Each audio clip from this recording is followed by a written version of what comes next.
السلام علیکم ویورز۔ ایک خاتون جو بس میں اپنے بیٹے کے ساتھ کوئٹہ کا سفر کر رہی ہوتی ہیں۔ کوئٹہ سے چند گھنٹوں کی دوری پر ان کی بس خراب ہو جاتی ہے۔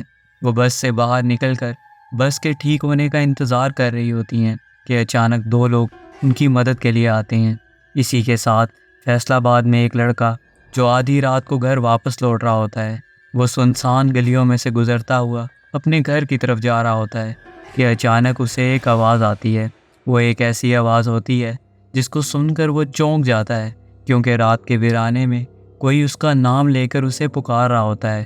اس کے علاوہ ایک ایسے گھر کی کہانی جس گھر کی دیوار قبرستان کے ساتھ جڑی ہوئی تھی۔ یہ سب آج کے واقعات ہیں جن کا میں آپ سب سے تفصیل سے ذکر کرنے والا ہوں۔ میں ہوں محمد رضوان خالد اور آپ سب دیکھ رہے ہیں ہارر سٹوریز 786۔ آج کی ایپیسوڈ کا پہلا واقعہ حور نے بھیجا ہے، جن کا تعلق کوئٹہ سے ہے۔ تو بنا وقت ضائع کیے بڑھتے ہیں آج کے پہلے واقعے کی جانب۔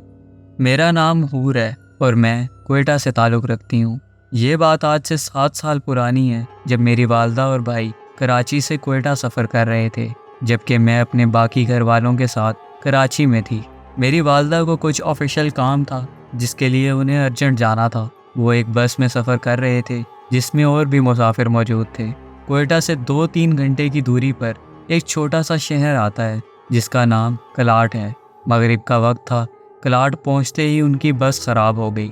بس میں موجود تمام مسافر بس سے باہر نکل آئے اور بس کے ٹھیک ہونے کا انتظار کرنے لگے، جیسے عام طور پر کیا جاتا ہے۔ میری والدہ اور بھائی بھی بس سے نیچے اتر گئے۔ ابھی کچھ دیر ہی گزری تھی کہ ایک گاڑی آئی جو بالکل میری والدہ کے سامنے رکی اور کہا کہ آئیں ہم آپ کو کوئٹہ چھوڑ دیتے ہیں۔ میری والدہ اور بھائی اکیلے تھے۔ ان کے اچانک ایسے کہنے پر والدہ کا دماغ اس وقت سن ہو گیا۔ انہیں کچھ سمجھ نہیں آیا۔ وہ بھائی کو لے کر اس گاڑی میں بیٹھ گئی۔ گاڑی کے اندر صرف 2 لوگ موجود تھے اور دونوں نے سفید کپڑے پہنے ہوئے تھے۔ وہ دونوں جوان اور بے حد خوبصورت نظر آ رہے تھے۔ گاڑی کے اندر ایک میٹھی خوشبو محسوس ہو رہی تھی جو بالکل عطر کی خوشبو کی طرح تھی۔ ہر طرف رات کا اندھیرا چھا رہا تھا اور گاڑی کوئٹہ کی طرف بڑھ رہی تھی۔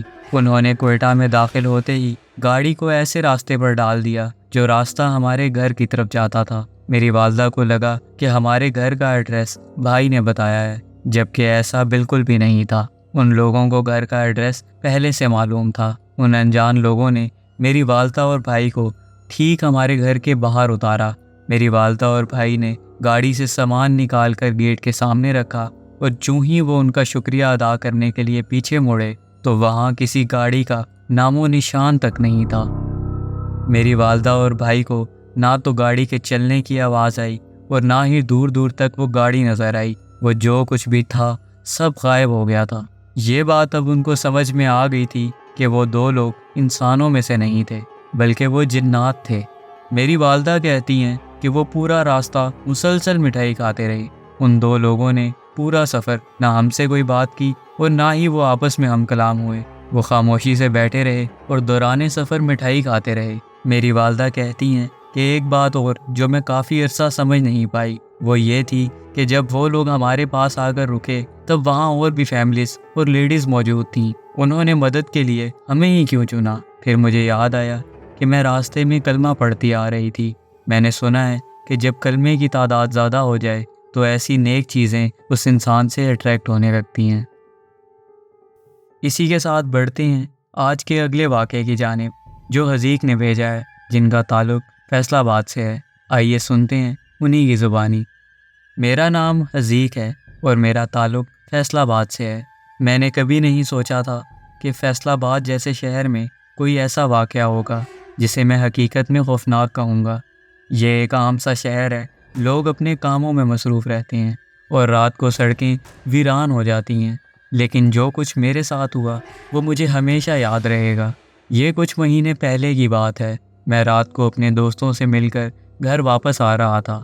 میں نے گھنٹہ گھر کے قریب سے ایک شارٹ کٹ لیا جو پرانے محلے کی گلیوں سے گزرتا ہے۔ یہ وہ علاقہ ہے جہاں زیادہ تر پرانے گھر ہیں۔ کچھ گھر خالی پڑے ہیں اور کچھ میں اب بھی لوگ رہتے ہیں، لیکن کافی خاموشی ہوتی ہے وہاں۔ ویسے بھی رات کا وقت تھا تو گلیاں کافی سنسان تھیں۔ جیسے ہی میں اس محلے میں داخل ہوا مجھے عجیب سی خاموشی محسوس ہوئی۔ فیصل آباد میں رات کو بھی کچھ نہ کچھ شور ہوتا ہے، لیکن وہاں ایسا لگا جیسے وقت رک سا گیا ہو۔ میں نے بات کو زیادہ سنجیدہ نہیں لیا، بس اپنے رستے پر چلتا رہا۔ اچانک جب میں گلی کے بیچ پہنچا، ایک عجیب سی ٹھنڈی ہوا کا جھونکا آیا۔ ایسی ٹھنڈی ہوا کا جھونکا آنا فیصل آباد میں عام بات نہیں ہے، خاص کر گرمیوں میں۔ لیکن اصل مسئلہ وہ ہوا نہیں تھی، مسئلہ وہ آواز تھی۔ کسی نے میرے پیچھے سرگوشی کی اور مجھے میرے نام سے پکارا۔ پہلے تو میں رک گیا، سوچا شاید میرا وہم ہے۔ ارد گرد دیکھا تو کوئی نہیں تھا۔ میں نے دل کو تسلی دی کہ یہ کچھ نہیں ہے، لیکن جب میں دوبارہ چلنے لگا تو وہی آواز دوبارہ آئی، اور اس بار یہ آواز زیادہ واضح تھی، جو میرا نام لے کر مجھے کہہ رہی تھی کہ رک جاؤ۔ اب میری حالت خوف سے خراب ہونے لگی تھی۔ کوئی تھا، کوئی ایسی چیز تھی جو مجھے پکار رہی تھی۔ میرے دل کی دھڑکن تیز ہو گئی تھی۔ میں نے تیز چلنے کی کوشش کی، لیکن وہ سرگوشی میرا پیچھا کر رہی تھی اور کہہ رہی تھی کہ رک جاؤ۔ جب میں نے پیچھے مڑ کر دیکھا، ایسے محسوس ہو رہا تھا جیسے وہاں کوئی موجود ہو، لیکن مجھے کوئی نظر نہیں آ رہا تھا۔ مجھے اپنے آس پاس کسی کی موجودگی کا احساس ہو رہا تھا۔ وہاں کوئی ایسی چیز ضرور موجود تھی جس کو میں محسوس تو کر سکتا تھا، لیکن دیکھ نہیں سکتا تھا۔ میں نے سوچا کہ اب میں زیادہ نہیں رک سکتا، ہو سکتا ہے مزید رکنے پر مجھے بھاری نقصان اٹھانا پڑے۔ میں نے بھاگنا شروع کیا جتنا تیز ہو سکتا تھا، اور اس گلی سے نکل کر سڑک پر آ گیا۔ میرا دل زور زور سے دھڑک رہا تھا اور پیچھے مڑنے کی ہمت نہیں تھی۔ جب میں گھر پہنچا تو تب تک مجھے سمجھ نہیں آیا کہ آخر وہ کیا تھا۔ ایک انجان علاقے میں اور سنسان گلیوں میں کسی وجود کا 3 بار میرا نام لینا، یہ میرے لیے ایک عام بات نہیں تھی۔ اللہ کا شکر ہے کہ اس نے مجھے کوئی نقصان نہیں پہنچایا۔ یہ میری زندگی کا ایک ناقابل فراموش واقعہ تھا۔ اسی کے ساتھ بڑھتے ہیں آج کی ایپیسوڈ کے تیسرے واقعے کی جانب۔ اس واقعے کو ہم تک عمر نے پہنچایا ہے، جن کا تعلق فیصل آباد سے ہے۔ عمر بتاتے ہیں کہ یہ واقعہ ان کے کزن کی فیملی کے ساتھ پیش آیا۔ آئیے سنتے ہیں عمر کی زبانی۔ یہ کہانی لاہور کے ایک ایسے گھر سے شروع ہوتی ہے جہاں میرے بچپن اور جوانی کا بیشتر حصہ گزرا۔ یہ گھر پوری طرح آسیب زدہ نہیں تھا، لیکن وہاں کچھ نہ کچھ عجیب ضرور تھا۔ ہمارے گھر کی دیوار ساتھ ہی قبرستان کی دیوار کے ساتھ جڑی ہوئی تھی۔ میں اکثر چھت پر جب کھیلنے جاتا تو پیچھے قبرستان کی طرف دیکھتا رہتا تھا، لیکن کچھ خاص محسوس نہیں ہوتا تھا۔ ایک دن کی بات ہے، میں شام کو محلے کے چند بچوں کے ساتھ کھیلتے کھیلتے قبرستان پہنچ گیا۔ وہاں ہم کافی دیر تک کھیلتے رہے اور کچھ دیر کھیلنے کے بعد ہم واپس گھر آ گئے، لیکن وہ شام میرے لیے ایک عجیب آغاز بن گئی۔ اگلی رات میں اپنے گھر میں ہی بیٹھا ہوا تھا۔ رات کے تقریباً 12 یا 1 بجے کا وقت تھا۔ اچانک ایک بلی کا سایہ میرے قریب سے تیزی سے گزرا۔ مجھے لگا کہ شاید کوئی گھر میں بلی گھس آئی ہے، لیکن جیسے ہی وہ میری ٹانگوں کے بیچ سے گزری، میرے جسم میں ایک عجیب سی کیفیت ہوئی۔ میں اٹھ کر کھڑا ہو گیا، لیکن وہ سایہ غائب ہو چکا تھا۔ اگلی صبح میری ٹانگوں میں شدید درد شروع ہو گیا اور میں چلنے کے قابل بھی نہیں رہا۔ اسی دن اتفاقاً ہمارے گھر میں والد صاحب کے ایک بزرگ آئے جو دم کیا کرتے تھے۔ والد صاحب نے انہیں بتایا کہ میرے ساتھ پچھلی رات یہ واقعہ ہوا ہے اور اب میری ٹانگوں میں شدید درد ہے۔ وہ بزرگ میرے کمرے میں آئے، انہوں نے میری ٹانگوں پر ہاتھ رکھا اور کچھ پڑھنے لگے۔ کچھ دیر کے بعد درد غائب ہو گیا اور میں مکمل ٹھیک ہو گیا۔ لیکن یہ بات یہاں ختم نہیں ہوئی۔ کچھ دنوں کے بعد ہمارے گھر کے صحن میں اچانک خون کے قطرے گرنے لگے۔ یہ دیکھ کے ہم سب بہت زیادہ ڈر گئے۔ خون کے قطرے گرنے کے بعد میرے والد صاحب کا کاروبار بری طرح متاثر ہوا اور ہمارے گھر کے حالات دن بدن بگڑتے چلے گئے۔ ہمارے حالات اتنے خراب ہو چکے تھے کہ ہمیں اپنے گھر کا قیمتی سامان بیچنا پڑا، اور اس کے کچھ ہی عرصے بعد ہمیں گھر فروخت کر کے فیصل آباد منتقل ہونا پڑا۔ فیصل آباد میں بھی مشکلات نے ہمارا پیچھا نہیں چھوڑا۔ ہم نے مختلف جگہوں سے علاج کروایا۔ کچھ وقت کے لیے حالات بہتر ہو جاتے، لیکن پھر مسائل واپس لوٹ آتے۔ میری بہن کو عجیب و غریب قسم کے خواب آنے لگے تھے اور گھر میں غیر معمولی چیزیں نظر آنے لگی تھیں، جس کو دیکھ کر ہم سب گھر والے بہت ڈر جاتے تھے۔ فیصل آباد جانے کے بعد بھی یہ چیزیں ہمیں پریشان کرتی رہیں۔ آخر کار ایک دن ہم سب کچھ چھوڑ چھاڑ کر لاہور واپس آ گئے۔ اللہ کی کرنی ایسی ہوئی، کچھ وقت کے بعد میرے والد صاحب امریکہ چلے گئے اور ہمارے حالات میں بہتری آنا شروع ہو گئی۔ ہم نے اپنا نیا گھر بھی بنا لیا اور زندگی کچھ حد تک معمول پر آ گئی۔ اب ہماری زندگی تو بہتر ہو گئی ہے، لیکن میرے والد صاحب کو آج بھی خوفناک خواب آتے ہیں، جس کی وجہ سے وہ ساری رات سو نہیں پاتے۔ ان کا دل بے چین رہتا ہے اور کبھی کبھی وہ سوچتے ہیں کہ وہ سب کچھ چھوڑ چھاڑ کر واپس لاہور آ جائیں۔ یہ میرا ایک ایسا واقعہ ہے جس کو آج تک ہم سمجھ نہیں پائے۔ کبھی کبھی دل میں خیال آتا ہے کہ کچھ غیبی اثرات ایسے ہوتے ہیں جو انسان کا عمر بھر ساتھ نہیں چھوڑتے، لیکن آج تک سمجھ نہیں آیا کہ وہ سب اثرات ہمارے گھر میں کہاں سے آئے۔ وہ سب اثرات ہمارے گھر کے پیچھے موجود قبرستان سے آئے یا کوئی اور ماجرا ہے جس پر اب تک ہم غور نہیں کر پائے۔ یہ ایسے خیال ہیں جو اکثر مجھے آتے ہیں۔ اب بڑھتے ہیں آج کی ایپیسوڈ کے آخری واقعے کی طرف، جو ڈاکٹر دعا بطول نے کراچی سے بھیجا ہے۔ تو چلیے شروع کرتے ہیں۔ میرا نام ڈاکٹر دعا بطول ہے اور یہ کہانی میری نانی کے گھر کی ہے، جہاں تقریباً 30 سال پہلے ایک عجیب اور خوفناک واقعہ پیش آیا۔ ہم ناظم آباد گولی مار کے علاقے میں رہتے تھے، جہاں اس وقت آبادی بہت کم ہوا کرتی تھی اور اس علاقے میں جنات کا بسیرا تھا۔ میری نانی کہتی ہیں کہ انہوں نے خود جنات کو دیکھا تھا اور ان کے گھر میں ایک سر کٹا ہوا سایہ بھی چلتا تھا۔ اس گھر کے پیچھے کئی درخت تھے، جن میں ایک نیم کا درخت بھی ہوا کرتا تھا اور اس نیم کے درخت میں جنات کا بسیرا تھا۔ میری نانی بتاتی ہیں کہ پیر اور جمعرات کے دن اس درخت سے پتھروں کی بارش ہوا کرتی تھی۔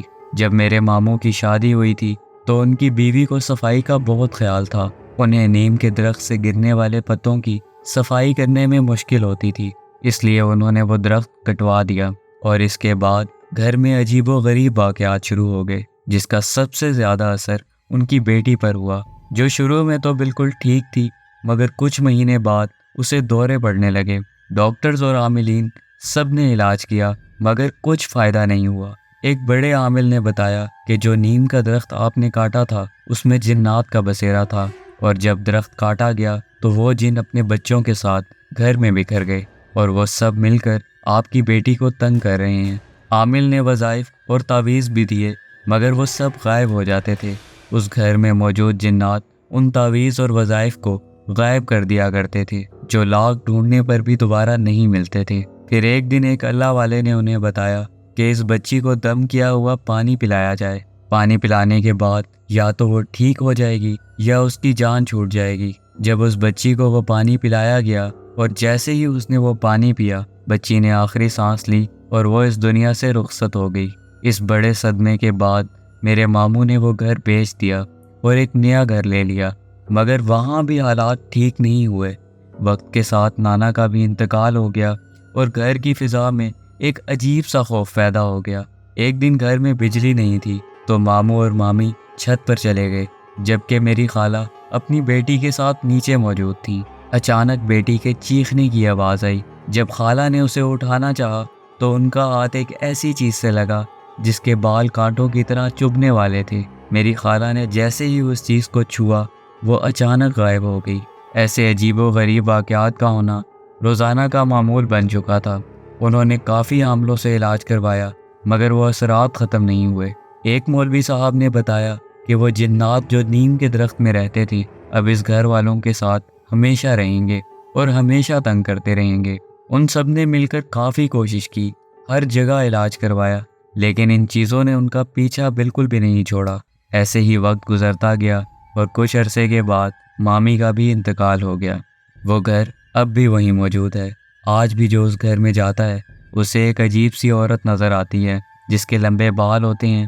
کبھی وہ گھر کی سیڑھیوں کی طرف نظر آتی ہے اور کبھی وہ کمرے کی طرف جاتی ہوئی دکھائی دیتی ہے۔